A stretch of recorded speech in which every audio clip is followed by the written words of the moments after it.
the COYGIG Pod on Off the Ball in association with Cadbury, official snack partner of the Republic of Ireland women's national team. Katie McCabe, a huge goal. I'm very proud of the team's performance. We're going to go out there to beat them. We're going to try and beat them.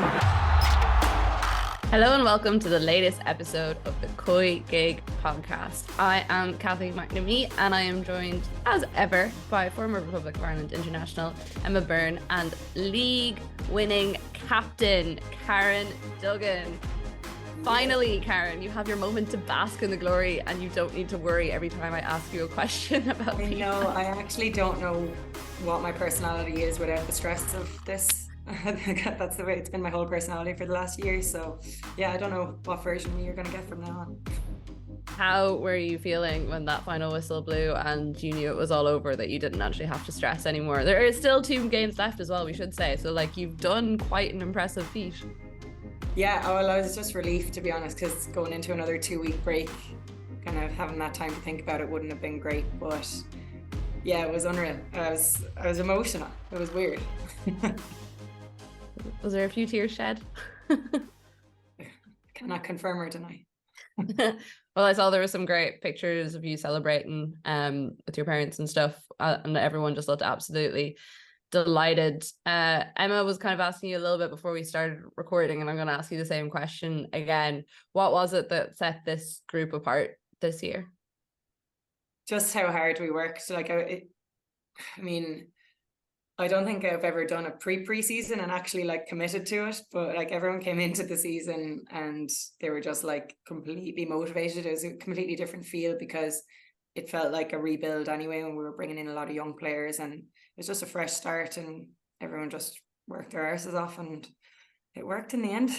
So like obviously other teams they went through a lot of change as well, and they're clicking towards the end of the season. Their performances have probably improved, but we had a really strong start, which, you know, proved to be beneficial. Like, we started on top, and people were still kind of calling us the underdogs, which suited us down to the ground. So yeah, we enjoyed it. Well, that's the funny thing, because like when we talked to you going into this season, obviously, as you were saying, there was a lot of changes in the squad. You had Shamrock Rovers coming into the league and everyone didn't really know how they were going to show up, especially with the kind of tag of being, you know, a pro team in the league. Is there an added bit of satisfaction, the fact that you were kind of seen as the underdogs and it was a younger team, and maybe like you had like even some players like during the season as well who went on to different things? Does that add like a little bit of extra satisfaction to the win? Yeah, I know I'm supposed to say no, and it was just this wholesome thing, but of course it does. I mean, of course it adds to it. Look, we knew that Rovers coming in, they built a really, really strong team. It was going to be hard to compete against them.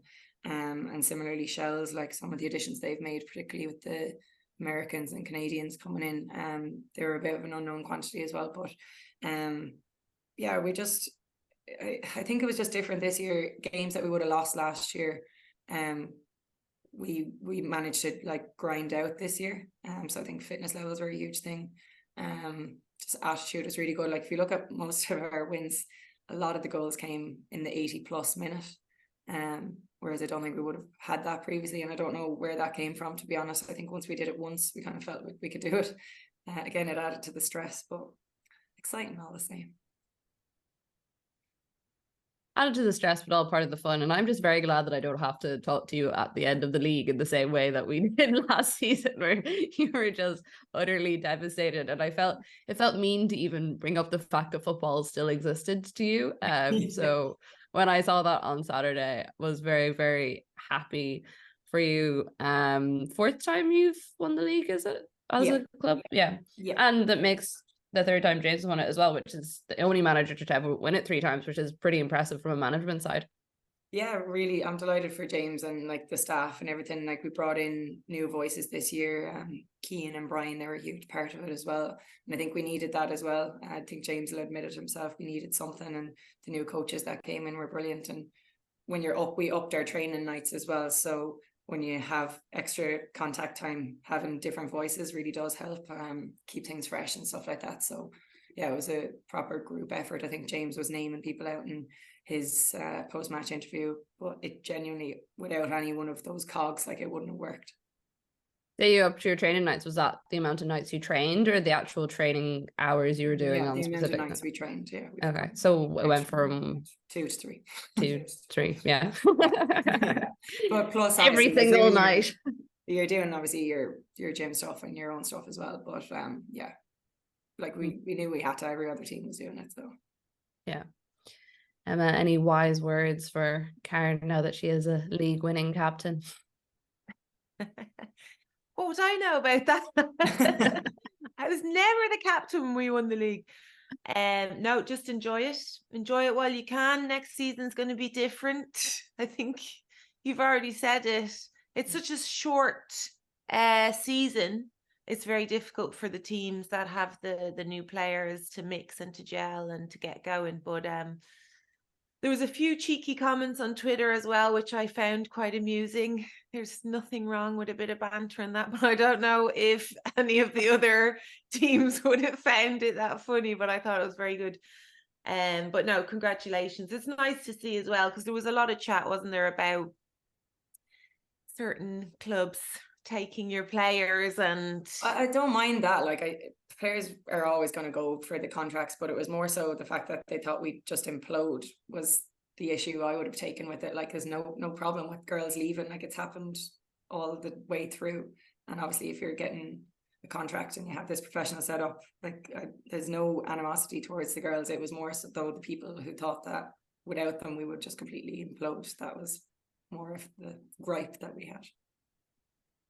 Tweets were hanging up on the dressing room wall for the entirety of the year, and Karen was just before every match pointing to them, being like, "Don't prove these people right." No, they did my pre-match speeches for me. I didn't have to do anything. Oh yeah, I meant to ask you actually. Now that you've kind of, well, I know there's still 2 rounds left, but you've won the league. You said at the start that the pre-match speeches was one of the ones that you were not looking forward to. What were your post-match words when you won the league? Did you give it gusto, or was it just lots of screaming and shouting and jumping around the place? No, it was get on the bus. Where's the nearest off license? There's none of that. Like, all the talking was done at that point. So it was just time to enjoy it. Yeah, I was going to point out the hoarse voice. I was just going to let you roll away with it. Oh yeah, that was from my pre-match speech, not to do it. Oh, of course. Well, it's nice now because at least you have a bit of time to kind of settle into things and enjoy it, and you can just enjoy the last 2 games of the season. Like, obviously you want to still win them and go out on that high, but it's nice knowing that the result doesn't totally matter for the overall league standings. And then I assume there's going to be a big PMA party at the end of it all. Absolutely is. Everyone welcome. 11th PRL Park. I was going to say, does Piedmont have like as a team, do you have a place that you go to for celebrations, or is it just kind of anywhere? We have a big room in the clubhouse that has a stage and stuff, so we'll be staying local, I'd say, try and get all the family and friends out and make a proper big deal of it. Like, we were afraid to talk about a night out after the Wexford game in case it like jinxed it. I didn't even like pack extra clothes. I was like, no, that might jinx it. Like, so Pairing up in your boots and shorts. Make a proper plan and make a proper night of it. So I'm really looking forward to it. I think like everyone from the club will turn out, and it's going to be a really nice occasion. Well, congratulations once again. We're all very, very proud of you and delighted that we get a happy Karen this season rather than a sad one. It is well deserved. Emma, we're on the eve of a new international window. How are you feeling? Good. Yeah, really good, provided that everyone stays fit. And did you see the tackle on Denise? Yeah, I just saw before we came on here. I nearly started crying. I was like, get off her. I was like, oh my god, I don't care about the card. Is she okay? She's like elastic. She never gets injured. Touch wood, she doesn't get injured. Yeah, really looking forward to it. I think everyone's in good form. I think everyone's looking forward to coming in, which is nice. And we've been looking at a lot of games and keeping up with the players, keeping up to date and watching them play. So feel really prepared going into this one, actually. So yeah, looking forward to it. That's good, because the other one probably came together quite quickly in a way, and now you've had the experience of doing one camp and I suppose knowing and being able to plan the time going into the next one. Yeah, it is very different going into this one, I have to say. much more confident in my own skin going into it. So and we're very organized. Eileen's extremely organized. She's very, very methodical, and everything's in place. And even obviously even more so this camp, and I feel like that's even going to be even more so in the next camp. So it's good. It's very nice to work with somebody like that is very organized. So yeah, we all know our roles and our jobs, and I feel like everyone's just chomping at the bit to get in there. What was it that you did between the last camp and this one that made you kind of feel more comfortable in your own skin? Like, was it just getting that extra time to watch games, or was it having one under your belt, or was it like conversations with other members of the team? Well, I think it's just knowing the team as well, like the staff. No, like we're all in constant conversation, and just obviously when you know somebody a little bit better, you're more confident with them and sharing stuff with them. And as a team in general, I think quite a strong staff in there, and obviously the players. But yeah, just knowing your role as a coach, and knowing the players as well, and watching the players, whereas I mightn't have seen a couple of the players that were in the last camp. So I feel much happier going in. I know every single player that's on the long list, and it's really nice. Thing. Yeah, it's good to see a couple of the Irish girls as well scoring at the weekend. She had Ryan Doyle, and then Lucy Quinn, Katie McCabe, obviously, which we will talk about a little bit later on whenever we're looking at the WSL weekend as a whole, which, Karen very diligently sat down and watched, and forego any and all celebrations. Didn't just watch the highlights show 20 minutes ago. Yeah. She was given full permission to enjoy the league win, as I'm sure anyone who listens to the podcast would be more than happy for her as well. There was a lot of nice messages into the COYGIG Twitter account congratulating you on the time, so I'm sure Karen's very grateful for that. Coming up a little bit later on, we will look at the WSL and all the action that happened over the weekend. But first, we are going to do our Team of the Week with Emma Carroll.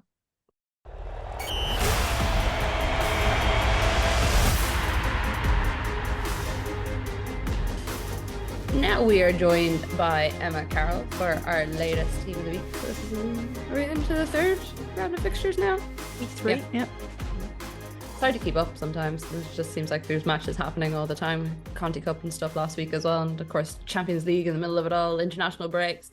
I get kind of confused sometimes. Emma, how did you enjoy this weekend's fixtures? I imagine there was one you weren't all that happy with. No, just don't have them at Anfield anymore. It doesn't work. I think a few Arsenal fans would have said that about the Emirates up until the 94th minute as well at the weekend. No, just, yeah. I said about that, the better. I put light ticking goal. I'll just get straight into it. Forget about that. Sophie Howard, Rachel Corsie, and Niamh Charles at the back, and then the two ultimate wing backs, Heather Payne and Katie McCabe, Erin Cuthbert, Jill Rudd, and Frank Kirby, and then a front two of Mary Fowler and Bunny Shaw. Couldn't agree more, Emma. Couldn't agree more. Well done. Thanks, Karen. It must have been, and I'm not trying to push this in any way, but it must have been extra painful to see Heather Payne playing as well as she was against you rather than for you, which is what we like more. Yeah, I did say that last night. It's like, oh, she's having such a good game. I'm oh, damn it. And then when you see the starting lineup and Brosnan is actually in goal as well for the first league game of the season, and you're like, oh, great. But do I really want her to have a bad game? Not really. That fingertip save, she just for that alone, she could have been a shout. Unbelievable. Yeah, I don't even think most people realize, because I was talking to some of the lads in the office and they're like, oh, that shot that hit off the bar is Brosnan got her fingers to that, that was the save. So yeah, no, she was only that she didn't have that much else to do. I probably would have put her in, but I'd like to count out to see a bit more to do for Leicester. So and got a much deserved point for Leicester as well. So important point. Strong City representation as well. I think, was it Emma, you said a week or two ago that City are looking like one of the better teams in the league now that they have finally settled, and it was great seeing Bunny Shaw getting her brace at the weekend. Yeah, I mean, for me, they're the strongest team in the league at the moment. Whether Arsenal can turn that corner, I'm not sure, but it's for me, it was always Arsenal and City who are the top teams who can push it. Chelsea obviously are going to be up there because of their individual players, but for me, the beautiful football teams are City and Arsenal, and City are ahead of Arsenal at the moment for that.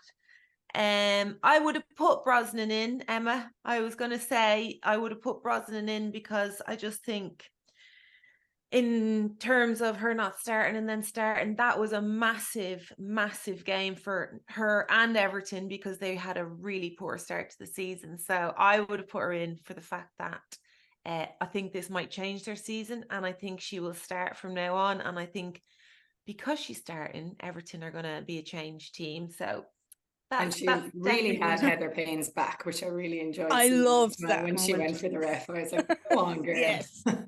Yeah, and what I liked about Heather, obviously she had a really good performance, but what I really liked is how communicative she was and how confident she looked. Like she'd had a good bit to say, and I was like, yes.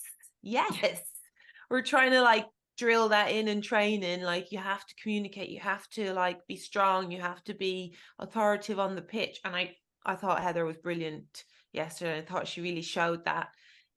One of the standout players, like a real mature performance from her. So glad to see her in. Rachel Corsie. I was flipping between her and Dan Turner, actually. I thought the Villa, apart from when I got to 90 minutes, I thought the Villa defence was really good. Lucy Parker as well was decent enough for Villa. They had a lot to do. Yeah, I mean, I like Dan Turner as well. It's just, I thought they did well, but then they fell apart, basically. Whether they just like literally couldn't run anymore. They were like so exhausted. But yeah, I wasn't sure about Rachel Corsie because she gave the ball away a couple of times towards the end and put her team under a bit of pressure. But maybe it was that, just the heavy legs. Niamh Charles also, not sure about that one. I know she set up the goal, but I think Niamh Charles has been brilliant for the first 3 games of the season. I think she's really improving a lot and shown maturity as well. Yeah, improving, definitely. I thought Pacheco was very good as well, at left back, and I also thought that Lai Alexandria is very good.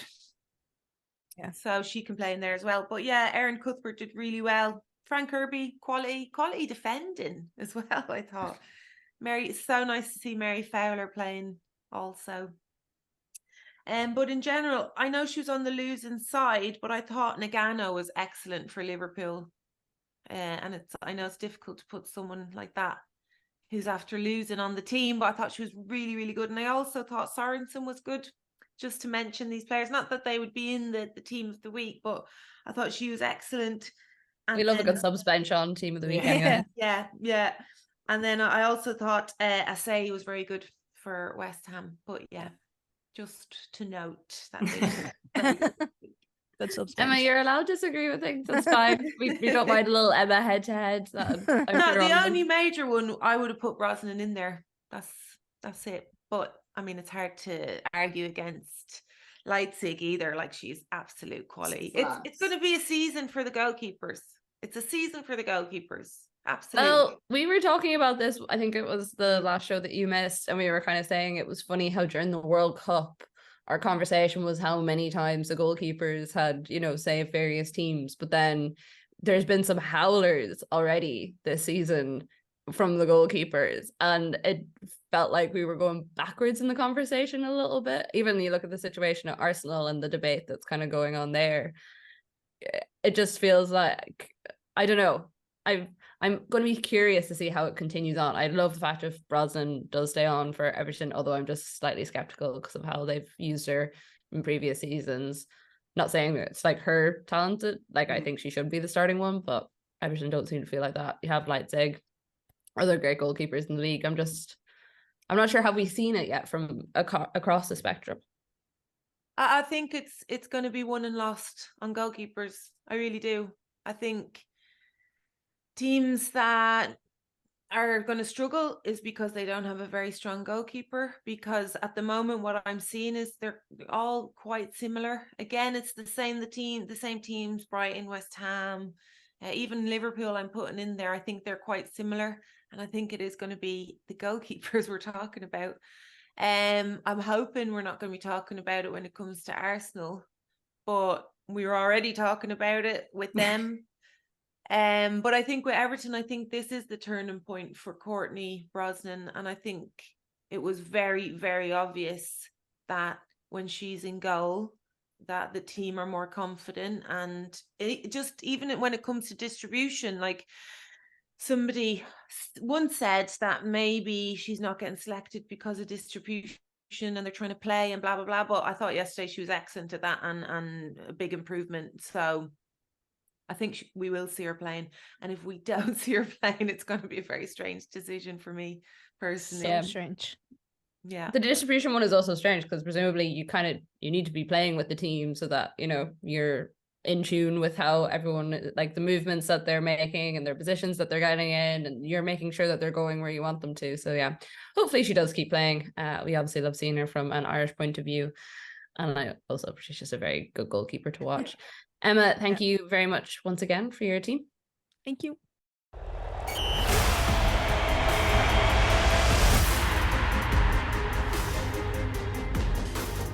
Now we're going to look at some of the fixtures that we had over the weekend.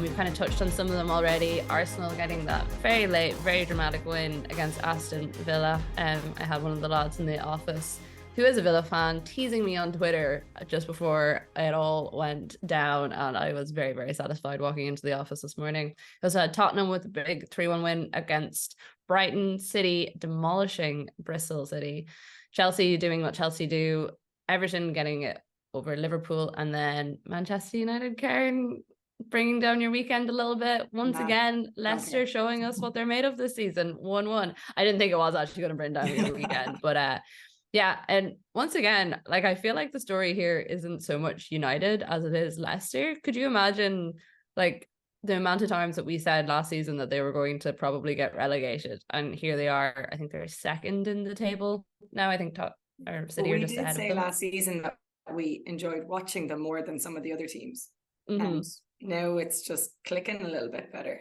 And obviously, signing Leipzig on a permanent was huge, I think, for them. Yeah, they're decent. Like they're decent. I don't think they're going to be involved in the relegation scrap at all. No, and I think what we said about them last season was that, like you said, they're fun to watch. You felt like they had a few exciting players, exciting talents in there. As I said, getting Leipzig on the full-term contract was really important. They just needed to solidify themselves a little bit, and it seems like they've done that, Emma. I mean, it's pretty impressive. No, I mean, I do think it is a goalkeeping thing. I'm going to crack on about the goalkeeping thing. But I actually interviewed Leipzig before the season started. And I was saying, like, you basically kept Leicester up last season. I believe that. And she's like, no, of course no. And then when the interview finished, somebody who works closely with her was like, you're right. She did. It was her.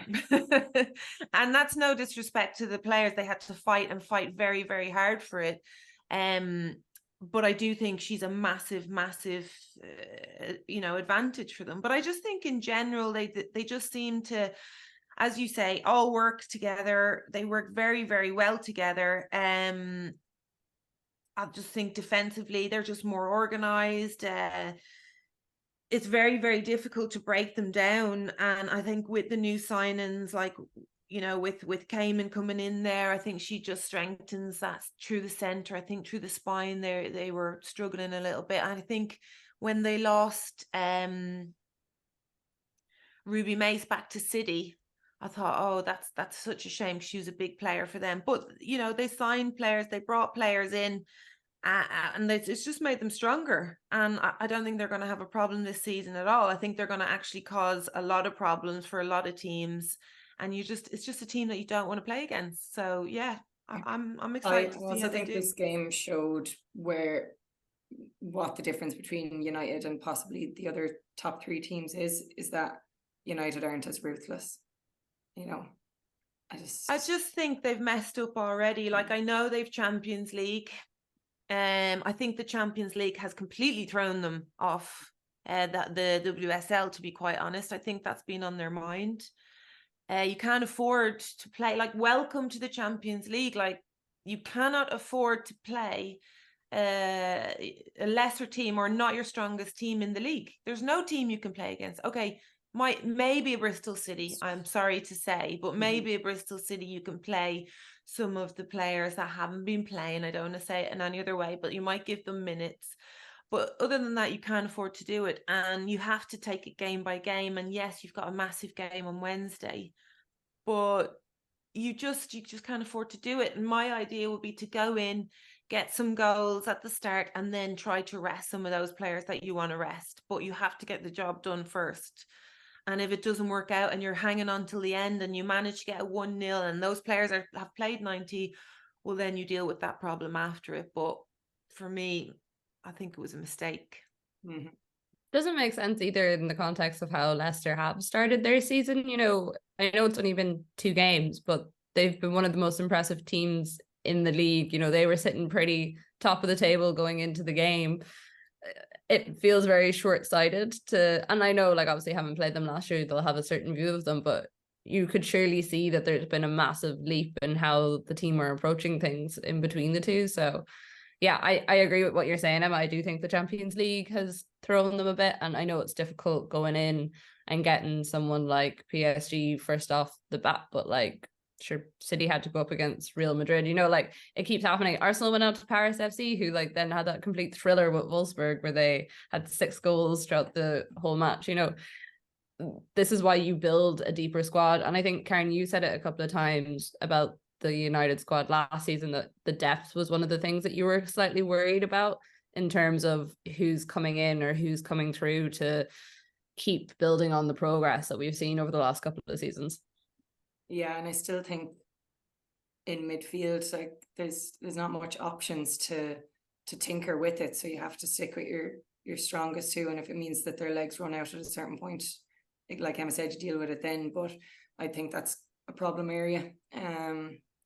And then obviously the fact that they're in front of goal not as prolific as they should be for a top team. And that was, yeah, it's 2 points dropped at home to Leicester this early in the season is a big deal, and it should be seen as a big deal.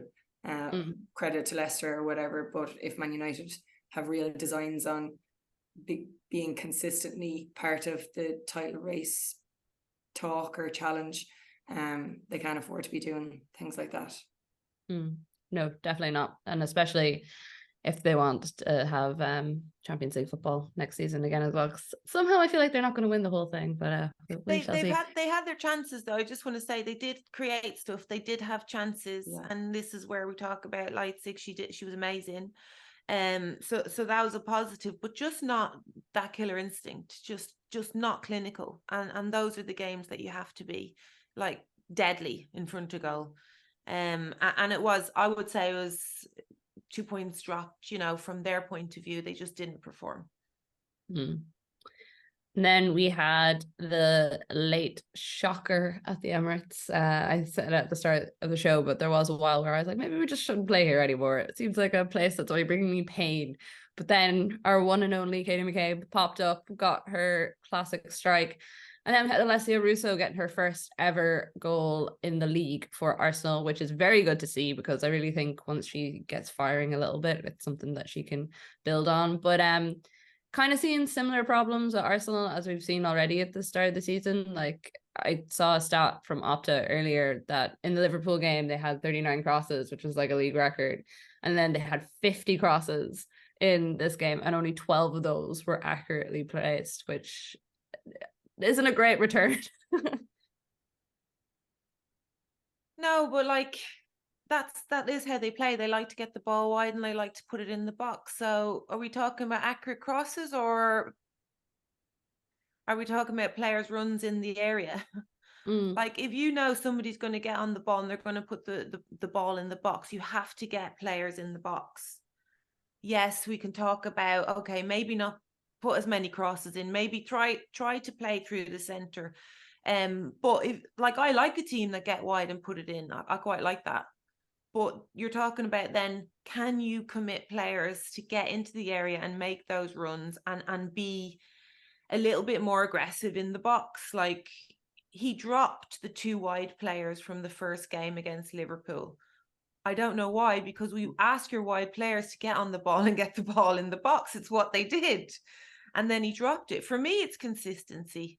As a player, you want consistency. You obviously want to play, so you don't want to be consistently on the bench. But I mean, when you're on the pitch, you want to play with the same players. You get to know each other. You certainly want to play with the same goalkeeper and defence. And that hasn't happened in the 3 games. Yeah, so I was surprised that Beattie was out. She was very good against United. She can't play every game. This is the problem. But the fact that they're worried that Jen Beattie can't play every game is a problem, because last season she wasn't playing at all. She was coming on and they were chucking her up front. They have to put her in because they're not comfortable with their any centre backs they have at the club. So they're putting Jen in there, who's been the most consistent, and she can't play every game. So this is going to be a problem. Like, for me, I just don't think I don't think he just doesn't know his strongest 11. And so what was it, 6 changes last week and then reverted kind of and made 5 changes this week? I think he's including been the goalkeeper, including the centre back. Really lucky. He's been the luckiest manager so far, if you ask me, because he's got an amazing squad there, a team that should be winning this league for me, and who should be absolutely in the Champions League, which I don't think we have spoken enough about. But to come in and to change that team, so like the 6 changes, and then to get that result, they should have lost that. Well, they could have easily lost. I won't say should have, but they could have easily lost that game against United. And then the fingers would have been pointed at him again. You made those changes because it didn't work. It didn't really work, did it? And then against Aston Villa, it wasn't working either. They're not playing that fluid football that we're used to. So I just think, find your strongest team, give them the confidence. You can't be taking players off that you're trying to give confidence to, and don't swap them around. Because the biggest question was, do you not trust your goalkeeper?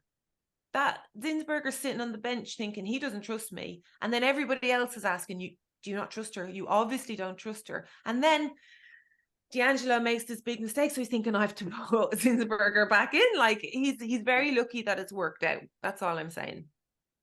What do you think it is that has made him so uncertain this season? We kind of talked about United and how it seems like they're feeling the pressure of the Champions League a little bit. Like, AWL doesn't even have the pressure of the Champions. Maybe that's made him question the team he's putting out and stuff. But even in those early fixtures, we were seeing similar sort of changes.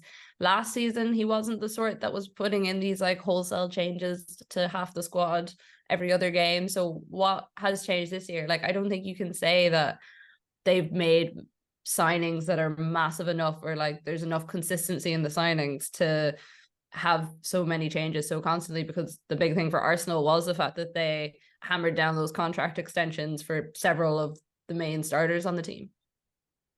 I think he struggled in the Champions League, and I don't think timing helped him after the World Cup. I think that was a really difficult period to come from the World Cup and then go straight into that game. I think he underestimated Paris.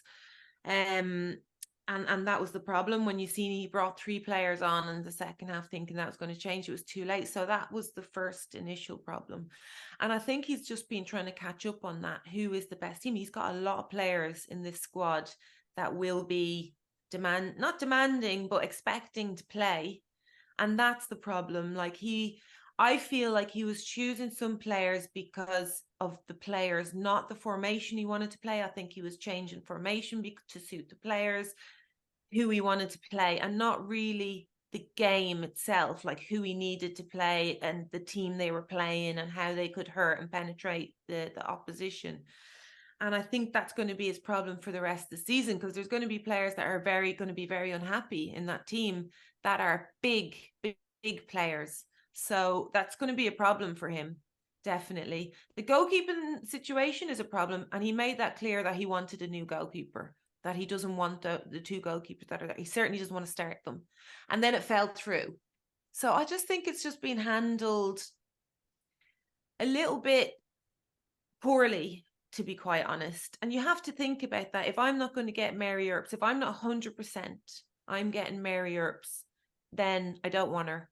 I want to put my confidence. If I can't get anyone else, I have to give my keepers confidence, because he's got these keepers at least till Christmas. Like, the league will be won and lost by then if they lose points. So I just think it was an all-round thing, whether they were his decisions or whether somebody above him, I don't know. But things could have been done a little bit more delicately. Oh, definitely. And I think it's also probably a symptom of the fact that there were so many eyes on Mary Earps this summer, and there's obviously a lot more media attention, so there are people getting more like source stories about people going, but they're definitely a situation that they needed to keep a lot more in-house than they actually did, like they did with his contract extension, which surprised everyone. And then we've had some interesting results since then. Manchester City absolutely demolishing Bristol 5-0. Are we seeing the champions for this season being born in front of us? Karen's like slowly nodding her head. She's like, as a fellow champion, nodding my head like they nodded in those 5 I know goals. what champions look like. You can come join my champion crew. Yeah, they're impressive. They can score a lot of different types of goals, but like to be that clinical from headers, like I say, their movement was obviously very good. I don't know what the stats are compared to Arsenal, like, but when they were putting their crosses in, they had people getting on the end of them. So well, again, I think they both had similar numbers of shots on target. It was like between 24 and 26 for the two of them. Shots on goal. Arsenal had 4 on target and City had 12. there you go. Again, we're playing Bristol, but still like slightly different. Yeah, I mean, they had to go out and do a job. It was an easy one for them, and they probably should have scored more goals and pushed on but in the second half, but you can't really complain about 5 goals, and obviously getting Bunny Shaw back in from the start. And like I say, I really like Mary Fowler. I love watching her in the World Cup, so I'd like to see her solidify that place, because I think she brings a lot to them. Yeah, I mean, last season, again, there was a manager that was chopping and changing a lot. Like, there wasn't much consistency there. And I think that the players' performance showed that they weren't consistent themselves. And obviously there were some new players. This is the season. We thought he might have been lucky to get another contract there, considering how they did. He got his new contract. Maybe this was a good thing from the club. Maybe it was very clever, because this is the season that he has the players that he wants. They're all his players, and he had the pre-season. They're totally mixed into the club, so like, you know, they're comfortable, and I think it's showing. And I think he's got a really good squad to choose from. And I was kind of wondering why he signed Jill Ward, to be honest, because for me, decent player, like, but probably wouldn't have been a player I would have broke my neck for to get. But actually she's doing really well, and she looks like exactly the player he needs. But again, he has players on the bench that are going to be wanting to play, and he's quite brave actually making the decisions, because you have Dana Castellanos who started the first game and who did really, really well, and who has been benched now, and that's how it's looking. It's looking like she's going to be on the bench, so it's a big player to put on the bench, and a really good player. Ellie Roebuck, again, this for me could be the problem, because as much as I like Kyra Keating, I do like her as a goalkeeper. I don't think she has enough experience. I don't think she's there yet. She hasn't been tested yet, but I think when they come to the big clubs, this is where they're going to be targeting. And I would be a little bit worried about that position when they play against the bigger teams, the likes of Chelsea, who are very good in the air. And time will tell, but I think that is one of the question marks he'll be having. But again, it's all about player management for him as well. A quick word as well for the Merseyside derby. Everton getting the win over Liverpool and ending their very nice unbeaten streak to start off the season. We mentioned it before. Great to see Courtney Brosnan on the pitch. Heather Payne as well, having a great game. And Emma, like you were saying, it's great to see her kind of being vocal and, you know, saying what she felt and communicating well. For Liverpool, difficult results to take considering how they had started the season. Themselves and Leicester City were sitting pretty at the top of the table. difficult because they had a goal disallowed as well. That shouldn't have been. Like, that's. I think. Yeah, it wasn't offside. It's not. No, I don't think it was offside. I think she was just onside. I think. Oh, I don't know if VAR would have actually made that the right decision there, but I think she was just onside, just by the lines on the pitch. And I think Matt Beard, if they'd have scored that, they would have went on to win it, because I actually thought they edged it a little bit. But you have to talk about Heather Payne's performance. I thought she was absolutely excellent. I was so happy for her, because they do play a lot down the left. I think Sherry Holland has had a really good start for Liverpool, and they targeted their left hand side, which was where Heather Payne was on her right, and I thought she played excellent. I just thought she was really good. Good game, similar teams. Yeah, it was pretty evenly matched. What I saw anyway. But yeah, Liverpool probably had the better of the chances, but they're pretty even, I would say. Everton obviously hit the Liverpool definitely did. I think Everton just dug in, and they were like, right, we're gonna do this. It could, I think Emma said it earlier, it could be a turning point for Everton. Hope, because they shouldn't be dropping some of the points that they are dropping. So like you say, it could just be down to the goalkeeper. Everything. Hopefully Heather Payne as well, if they do a bit of a run. Cause I think we forget. Let's just say it's down to the Irish. Okay. It's down to the Irish. We can take that.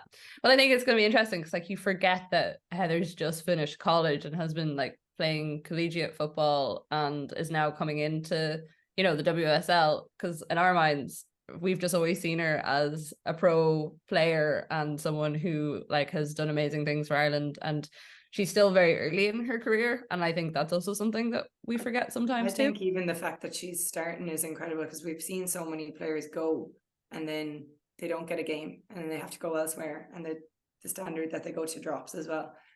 So for her to be starting in a WSL team her first year out of college, it's an incredible feat by her, and it shows the trajectory that her career is going and how committed she is to it. So I just think fair play to her. Yeah, hopefully it brings her on for the Irish side as well, because we can only take more and more experience and skill coming into their squad, and definitely players who are getting regular league time, we definitely don't have enough of those, I don't think. So we will always take more as they're coming. Karen and Emma, thank you very, very much as always. And of course, Karen, massive congratulations. We will do it all again and celebrate you when you actually have a trophy in your hand, and we'll post from every account that we have how proud of you we are and the like. But very happy that we're not sitting here with a sad Karen, because as I said before, we don't like that. We don't like that. The COYGIG Pod on Off the Ball is sponsored by Cadbury, official snack partner of the Republic of Ireland women's national team. We'll be back next week, and we will also be looking ahead to the Ireland game. They play next Friday. The squad is announced, I think it's 10 o'clock in the morning on Wednesday. So we'll get to see who Emma's been picking out on her little board of who's in the squad and who's not. And yeah, we will have all the reaction as per usual. Thank you very much for listening. The COYGIG Pod on Off the Ball, in association with Cadbury, official snack partner of the Republic of Ireland women's national team.